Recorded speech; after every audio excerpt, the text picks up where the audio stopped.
All right, and last but not least, we have How to Train Your Dragon: The Hidden World. And what makes this funny is that we happened to get this movie before the United States did. Yeah, you get like 2 weeks ahead. What do you have? Yeah, because the States Yeah, coming out on the 22nd. that's all right. And we got it literally a few days ago, man. So thank you for delivering this movie on to us. Thank you so Yeah, much. that does. So we're No able fine to doing. check it out and review it. Please YouTube, please don't flag my video just because I managed to review the film before it came out theatrically. Please don't. I remember what you all did with my Crouch Tiger review. Just say it. Right. But yeah, but How to Train the Dragon, right? The franchise itself. So 2010, the first one came out. Really dug it. One thing Yeah. I regretted though is that I did not see it on. Well, I saw it back in Palladium days. Yes, back in the double feature days, right? I remember I saw this with Clash of the Titans, and I remember Right. hating Clash of the Titans, right? But and they actually showed that movie last, right? But I remember just really digging the hell out of How to Train a Dragon. Really, really loving it. With a few more viewings, I really loved it even more. It's one of my favorite movies, like all-time favorite movies now. As far Okay. as animated films go, it have a special place in my heart for it, right? The second one, I did not love it as much as I wanted it to, but I still thoroughly enjoyed it. I dug, well, the where they took the characters, especially with the death of The Hiccup, fun. Pick up Hiccup's that dad. I one. thought that was like a powerful moment. Um, and that's how they continue the story as well. I thought was pretty great. I did not. I believe that there was a series fit, like a TV series fit or something like that, but I I don't never know that. got around to watch. Right, it was called Dragons Riders of Book, and Okay. then it Okay. was right Dragons Race to the Edge. So I never saw any of those, and I don't know, like stuff like this and like Shrek, for example, like when they have yes, and like Kung Fu Panda, for example, when they have TV spin-offs, I just never bother to watch them. I just think that they just work better as theatrical films. Right. You watch it, you Exactly. get your emotions, cool, but I don't need to watch a TV series to get that same feel because you're probably not gonna get the same feel from it anyway, right? And that's Yeah. well, that's back to emotional stuff. This is one thing I always loved about these movies, how emotional they were. The music that were well composed by John Powell. I love the score. I love the score for this. The theme song for this is excellent. Um, Animation top notch in my opinion. I love the animation Yeah. fit, but really the selling point is the characters, right? I love Hiccup. I love Toothless. That is like one of my favorite non-human animated characters I ever see in a film period. I just love that character to death. And there's just these lovable characters and them having to go through these extraordinary adventures, right? A lot of really fast-paced, excited stuff. A lot of like dog fights, literally, but it's just with dragons and stuff. And last but not least, just the imagination that went into the creature design. All these great designs for the dragons are really loved as well. So yeah, while I would not say How to Train Your Dragon is like my all-time favorite animated film of the past 10 years, it still have a special place in my heart, especially the first movie. Well, more particularly the first movie. Yeah. Ricardo, your history with How to Train Your Dragon. Well, the Yeah. first two. Roughly the same. The big sticking point that with this film is that I remember it coming out a little after Avatar. So a big thing was the whole 3D thing, and I remember seeing this in 3D first. Yeah, I Back was when. one of the few that really regretted not seeing it in 3D. That's one of the Yeah. things that I really regretted. I That, saw the second one in 3D though. right. So that was the Yeah. big seller of the film. The first film, just that was in 3D now come out, and it only had like 2 or 3 films that was really doing it properly, and I thought this film did it really well. That get a sense of depth and thing with the flight. Flying Yes. is like you kind of had to have flying in your stuff, so you make sure you do that right in your 3D. And yeah, Yes. they nailed it in my opinion. Um, so then the second film, yeah, as you say, the second film kind of come and go on. It had some good beats and a few good emotional moments, but overall, I wasn't feeling it, frankly. I don't know, was something about it that just didn't work. But Yeah, I one don't thing I like, know. Probably is like Shrek 2 or right? Kung Fu Panda 2. Well, but then again, sorry, No, sorry to say it, but then was again, like I love Kung Fu Panda 2. I think it's the best exactly out of the trilogy. Just offer Gary Oldman's character, dude, a, right. a, a kung fu fighting peacock, and they make that shit badass shit. Like Yeah, Just that character alone I love, right? But this yeah, thing is the sequel, like this kind of thing, like they just right. trying to do the same thing, but they're trying to be a little bit different, but it just felt like the Right. same old But same, one, know? yeah, the one thing I appreciate about How to Train Your Dragon is the ethology of the whole thing. Is that you already get a sense of a taxonomy of dragons and a kind of workable verisimilitude with the biology, Yeah. And that's why I really appreciated it. And then why I think the first one also had a great. It catch you off guard with the ending because I didn't know. I didn't expect them to do what they did with the leg. Yeah, Um, yeah, yeah. You're right. Yeah. that shocked me. Catch me off. Whilst the sequels, and I think the sequel had a really weak villain too. Yeah. I Um, remember his I'm, Jimon Huson, he was voice here. But I forgot what right. his character did. I think he was a Yeah, pirate or it was, something. it was Like I say, I very haven't weak. seen that movie in quite some time though, to be honest. Just pretty weak. I like that the mother is like a kind of Jane Goodall, but for dragons. I like that, but Yeah, it's yeah. still emotionally just wasn't that strong in my opinion. It's not bad in it. In fact, I'll put it rank it just as high. It's just something about it just didn't. I don't know. It just didn't. It level off too much. And I think that was the problem. So you're expecting something impressive and amazing, or a real subversion of the tropes or the ideas, like the main character losing his leg or something like that. Mm, But then they didn't really do that going forward. And that's about it. right. But with this one here, like I thought that we were just done with the, I didn't think we was gonna get a trilogy, but then again, if you saw stuff like Shrek and Shrek to an extent, right? Because we had that fourth film that I remember seeing and appreciating because it was the end, but I forgot everything about it, to be honest. Like that was Yeah, bad. What is Shrek Forever After? I think that yeah, was what Robert it was. Pattinson. Yeah, not a bad movie, but it's just kind of forgettable. Just see it, right? Yeah, Um, I don't know. I guess films like these needs to play out as a trilogy. When you do a fourth film, it's just like why, yeah. right? But yeah, so But I if, didn't. well, this one do you could easily get it again. Whatever. Yeah, but right. So the thing is with this, right? So I didn't know he's gonna get a new one, right? So the thing is, like Yeah. late last year, I think the first trailer came out for the Hidden World, right, which is part three here, and I saw it. I was like, all right, this looks really cool. I like where they're going with it. Is it necessary? I don't know, but the point is, it's a new How to Train Your Dragon movie, so yeah, definitely gonna go check it out. And I only saw one trailer for it. I didn't see anything else beyond that. So going into this movie here, I was like, all right, this thing happened, and right, that character and that thing, da da da da da. So it was cool that I went in slightly not knowing what to expect. So that was cool.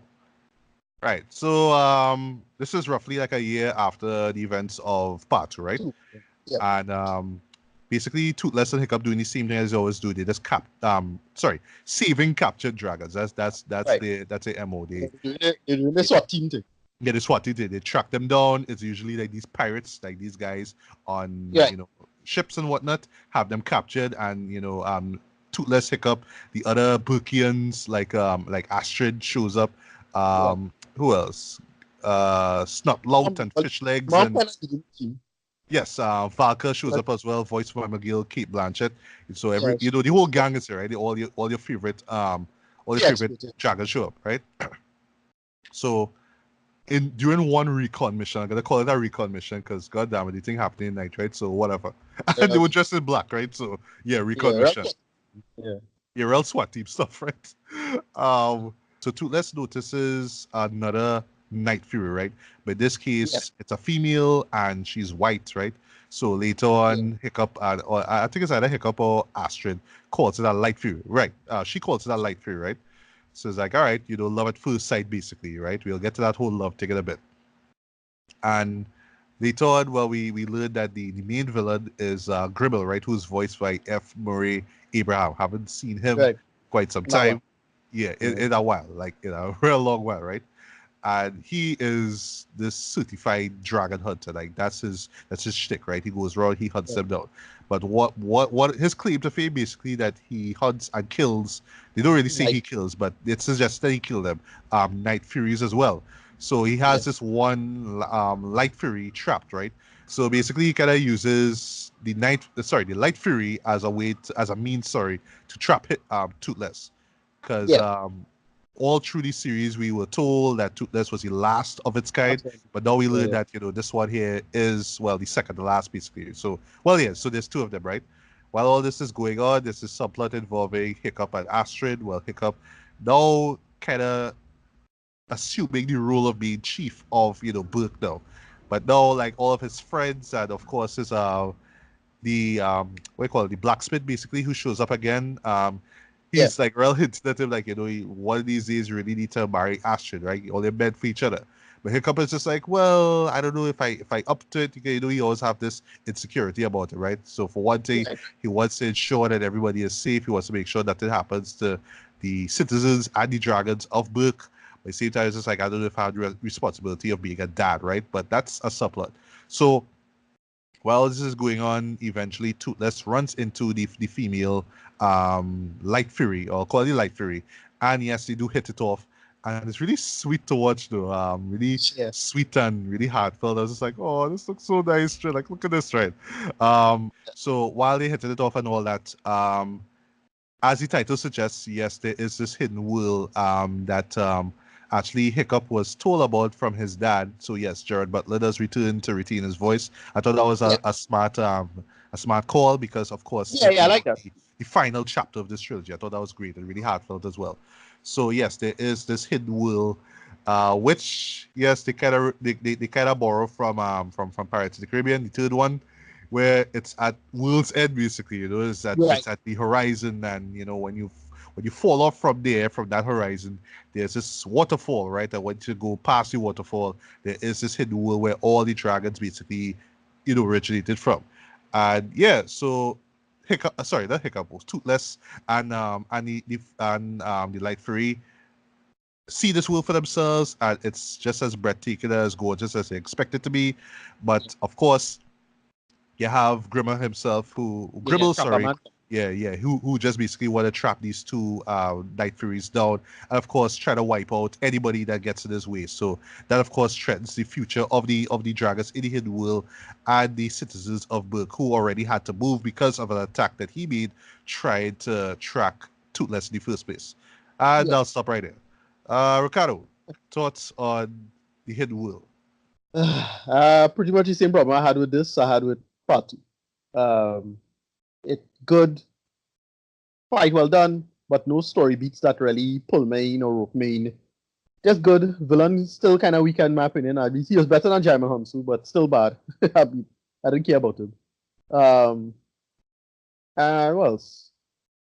And well, it wrapped everything up in a nice way. It was still sweet. The ending was, I thought it was pretty sweet and well done, but it just nothing about it roped me that much. Still not bad. Just it just don't do anything that was impressive. It had a couple okay jokes, but it just came and went for me. All right. Well, as I usually do, let me just count out the good, right? And fortunately for this one, there was more good than bad. Well, You're right. more I good than agree. not so good. More good than not so Right. good, right? Yeah. First off, the animation still On impeccably point. done, still on point, Yeah. still gorgeous to look at, still beautiful.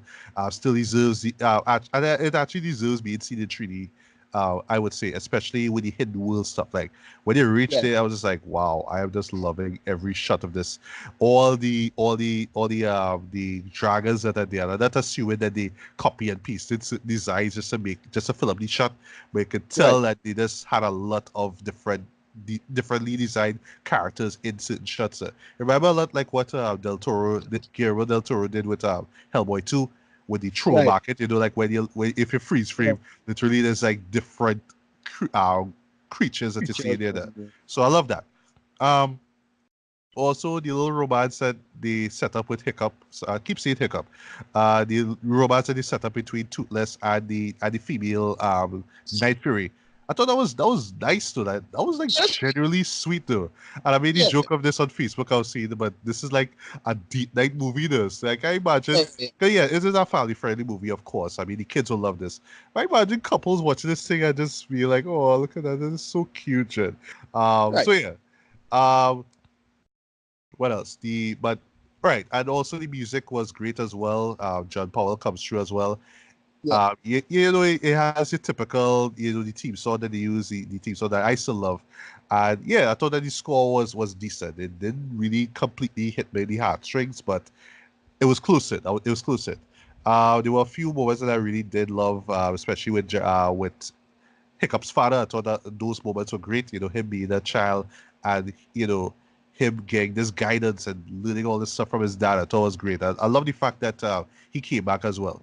Uh, Also appreciated what he did with Astrid. You know, him being sorry, her being this emotional center, this rock there for Hiccup. You know, him Yeah, always kind of being insecure and not really knowing what was sorry, more or less him kind of figuring out if the decision he wants to make is right one, but she'll just kind of tell him, yeah, just go for it, you know, because I know deep down inside you care for us, you know, you generally have a heart of gold, and you're not gonna do anything to mess things up or to mess us up. So yeah, go at it, and I'm gonna be there to support you. So I really dug that. And the way how they end their act though was yeah, pretty sweet as well.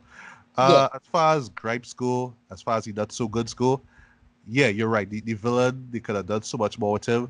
Like I yeah, get they don't want to make him all threatening and so bad that you know it leave a bad taste in like kids' mouths. You know what I mean? So you don't want to make him all too terrible and evil and maniacal, but they really right. could have done so much more with him, especially in him being this so-called badass dragon hunter. They could have done so much more with that.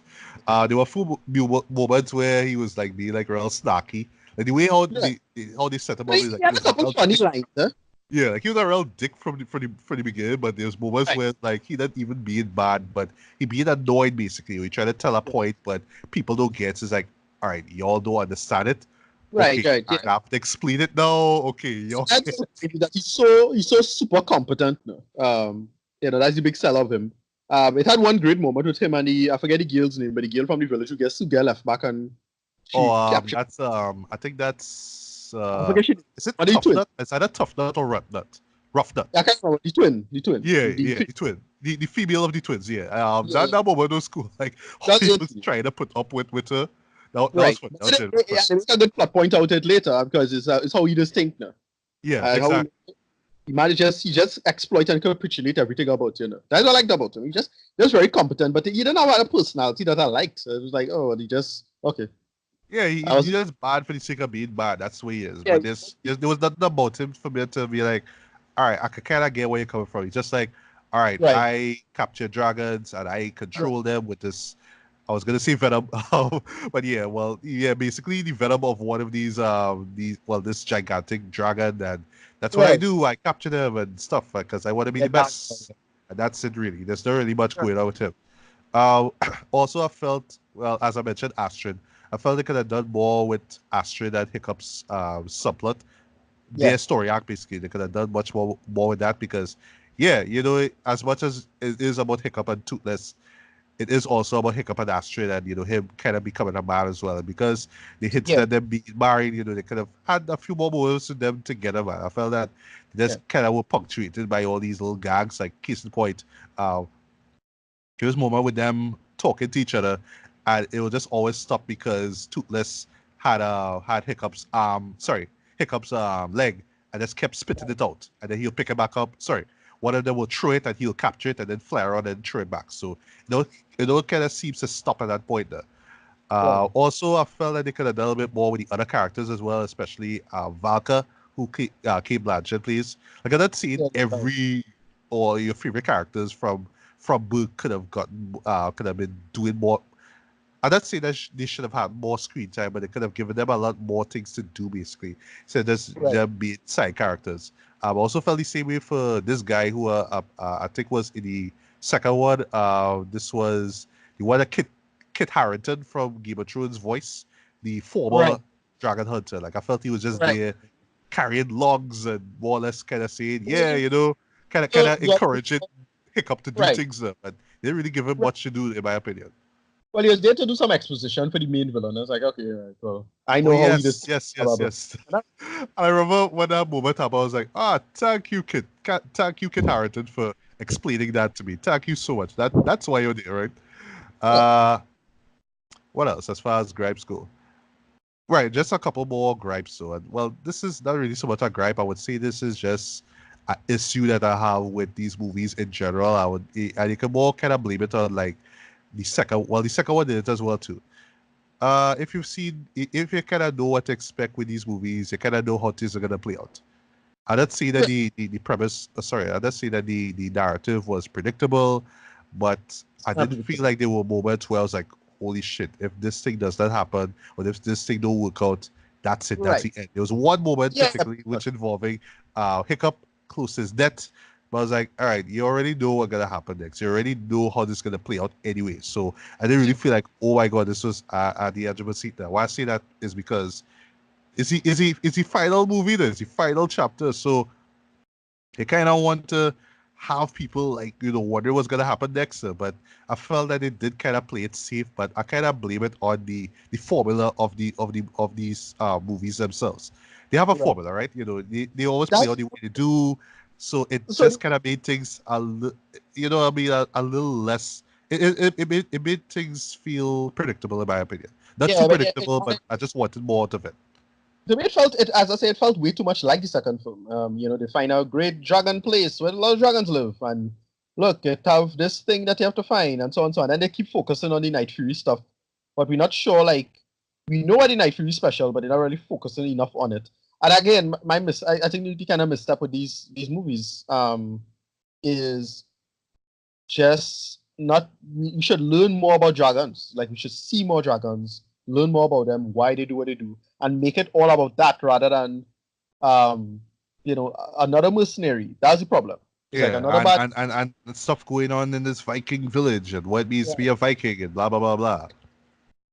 Yeah, It's a little formulaic, a little too rote for me to enjoy this as much as I should. I yeah, don't know. They just get a little more creative with this one. That's it's yeah. just It just feels like they just kind of wrap it up in this kind of right, safe way and they just tie it neatly with a bow and say, "Here you go, this is the end." right. So, but last things last, I would say though, it's only when the movie ends where I was like, "Oh crap, that's actually true." Not enough of the hidden world. Yeah, exactly. When they were at That's the another hidden world, I was like, "Oh my god, I love this! I love it. the The music visuals, 'cause was it's kind like so colorful and beautiful, and just how they connected to the love story that going on with Toothless and the right, the other Night Fury. Like the moments when they were flying through there, I was just like, all right, this is so incredibly romantic though. But what I mean? But the mere fact that this is a world where these dragons have been and hiding all these years, they could explore that even more. Like it's right. in the title, Joe. And They I could have like shown I more like of the the hidden I world. like the ending. I like the ending of it where they're gonna kind of because they do how they put it as they could kind of reset it now where Of we course, don't know yeah. about dragons now and everybody ignorant of dragons again, that kind of stuff, right, to protect Yeah, them. I like that. I really like that. Yeah. And I would not be surprised if maybe that a series you'll get, but I have a feeling, yeah, we might get another movie out of this, But it might be a Yeah, spin-off there. Like, we might be, you know, older characters or grown-up characters, doing the same things that Hiccup and Astrid did, basically. But yeah, man, I want to see more of the hidden world, man, because I just love that world, or the way how it was designed and everything there. But it's just like, all right, we'll show you a little bit of it, and this great moment happened, but we only were gonna hint at it again, probably in the end. Like, I'm not saying they should have had the humans. At first, I was wondering if it would have make sense for the humans, the book Vikings, basically, to go there, but I was like, nah. They already kind of set this up like this is a world exclusively for dragons, but yeah, they could have done more with that will itself then, because I was really intrigued and really fascinated by what I saw there.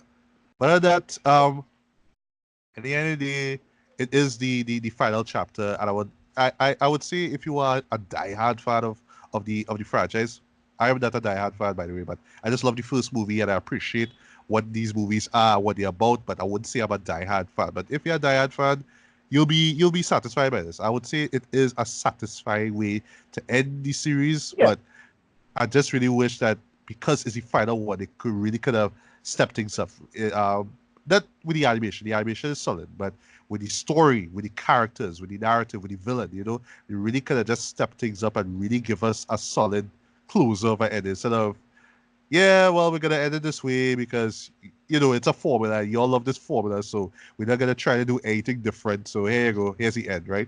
But in no way would I say that this was a disappointment for me. I still enjoyed it. It was with my time and money, but at the same time, I just wish, like I say, it's the end. We really could have given us that sense of finality instead of, all right, well, we just had to kind of wrap this up because we run out of ideas. That's kind of like how it felt like to me. Like, we kind of run out of ideas here, so let me yeah, just kind yeah. of end this.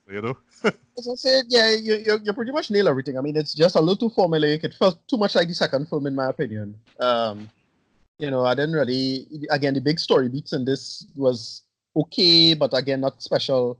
There, either you do something genuinely clever, or you be a little more subversive with the material, and it just too rote, too middle of the road, too straightforward for me to enjoy it too much. But it was fine.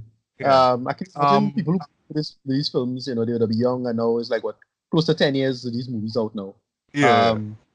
So that's about it. I'm not Yeah. really too roped into this per se. Yeah. Give it a rating. Give it a low movie town because it's still well done for the most part. You'll Yeah. enjoy it. Yeah.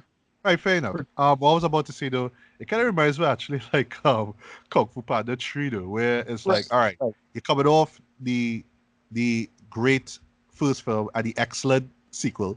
I still say is the best of the trilogy. And then you end with, oh well, it's Poe and he has all these little panda kids and it's all cute and everything like that. It kind of feels like they try to be all like affectionate and stuff like that without really giving us Yeah. the goods, what we expect from the But that's series. DreamWorks for you. Eh? That's DreamWorks for you. Yeah, boy. DreamWorks is DreamWorks does it again, right? Oh, yeah. yeah. By the way, I was caught off guard by the Universal logo at the very beginning, but props for the new DreamWorks intro. That was nice. That was nice. I dug that. I dug that. That was I that know. was nice. That's progression. That's called progression. But Uh, yeah, rating wise, I would give this. I give this a very light 4 out of 5, man. I still say Right. if you are a diehard fan, you'll appreciate this. Actually, you appreciate this way more than the average moviegoer. I say if you love the series, the books, the TV show, all that stuff. Like if you just love everything, Dragon, How to Train a Dragon, you will love this, right? But for everybody else, it is a solid animated film. I still would say it will make for a great date night movie. Also, yeah, I mean families will dig this, kids will love the hell out of this, but you really could have done much more with this as because it is the end, because it is the final chapter. You know what I mean? You really could have done more with this, but it is what it is. It's done. I still have a feeling they might have a part four. If they don't have a part four, they might have another spin-off series. Who knows? But Right. by the time you guys see this or hear this review, hopefully it will be out. So yeah, by all means, give it a look when you get a chance. Yeah.